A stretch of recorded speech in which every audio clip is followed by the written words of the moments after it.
بسم اللہ الرحمن الرحیم۔ ایک مرتبہ کا واقعہ ہے کہ نبی اکرم صلی اللہ علیہ وآلہ وسلم طواف فرما رہے تھے۔ ایک عرابی کو اپنے آگے طواف کرتے ہوئے پایا، جس کی زبان پر یا کریمو یا کریمو کی صدا تھی۔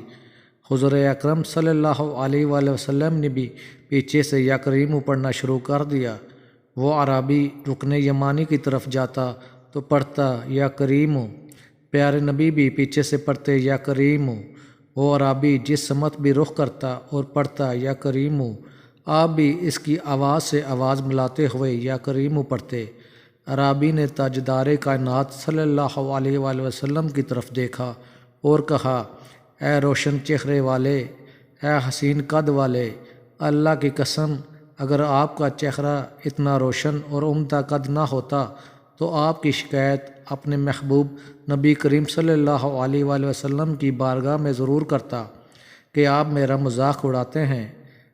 سید دو عالم صلی اللہ علیہ وآلہ وسلم مسکرائے اور فرمایا کہ کیا تو اپنے نبی کو پہچانتا ہے؟ عرض کیا نہیں۔ آپ صلی اللہ علیہ وآلہ وسلم نے فرمایا کہ پھر تم ایمان کیسے لائے؟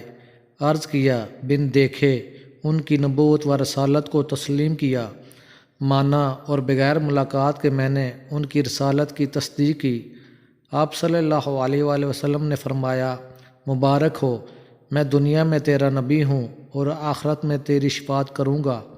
وہ حضور اکرم صلی اللہ علیہ وآلہ وسلم کے قدموں میں گرا اور بوسے دینے لگا۔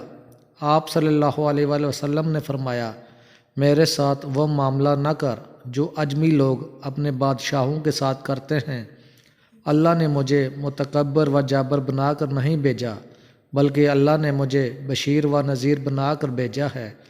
راوی کہتے ہیں، اتنے میں جبرائیل علیہ السلام آئے اور عرض کیا، اللہ جل و جلالہ نے آپ کو سلام فرمایا ہے اور فرماتا ہے کہ اس عرابی کو بتا دیں کہ ہم اس کا حساب لیں گے۔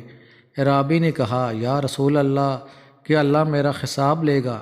فرمایا، ہاں، اگر وہ چاہے تو حساب لے گا۔ عرض کیا، اگر وہ میرا حساب لے گا تو میں اس کا حساب لوں گا۔ آپ نے فرمایا کہ تو کس بات پر اللہ سے حساب لے گا؟ اس نے کہا کہ اگر وہ میرے گناہوں کا حساب لے گا تو میں اس کی بخشش کا حساب لوں گا۔ میرے گناہ زیادہ ہیں کہ اس کی بخشش۔ اگر اس نے میری نافرمانیوں کا حساب لیا تو میں اس کی معافی کا حساب لوں گا۔ اگر اس نے میرے بخل کا امتحان لیا تو میں اس کے فضل و کرم کا حساب لوں گا۔ حضور اکرم صلی اللہ علیہ وآلہ وسلم یہ سب سماعت کرنے کے بعد اتنا روئے کہ ریش مبارک آنسو سے تر ہو گئی۔ پھر جبرائیل علیہ السلام آئے اور عرض کیا، اے اللہ کے رسول، اللہ سلام کہتا ہے اور فرماتا ہے کہ رونا کم کریں۔